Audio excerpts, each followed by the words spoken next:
घेतली मराठी माणसानी, ऑटोवाल्यांनी. संपली गोष्ट इथे. परत मग तिथून मी इथे आली.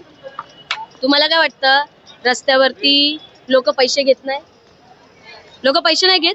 करप्शन तुम्हाला माहिती कुठे चाललंय? तुमच्याकडनं पण पालिकेने काय मागणी केली? हे बघा, मी पालिकेला स्वतः बोलत होती की मला एवढा त्रास देण्यापेक्षा 20-20 दिवस बंद धंदा ठेवण्यापेक्षा दिवाळी, आपण काय विचार करतो दिवाळीला, की घरात माझा पैसा आला पाहिजे.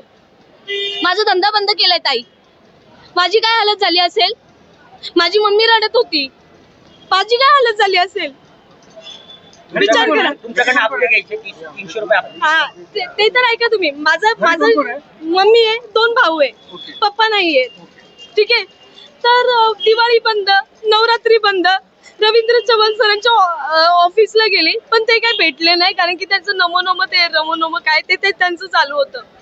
एवढं मी डिप्रेशन मध्ये गेली ना, की मला आता कुठून तरी मदत भेटेल का. माझी मागणी एवढीच होती. पहिले माझं 1 मिनिट ऐका दादा. हे झालं, तिथून मला इथे आणलं. तिथून काय केलं, हे बघा, हा जो ब्रिज आहे, इथून फोटो टाकला की इथे स्टॉल आहे, इथे स्टॉल आहे, इथे स्टॉल लावला, तर इथून फोटो गेला. केडीएमसी वाला आला, माझ्याकडे पूर्ण व्हिडिओ प्रूफ सोबत. पाहिजे तर मी पण ते पण दाखवेन. हे तुझी गाडी तोडून टाकेल, गाडीतून.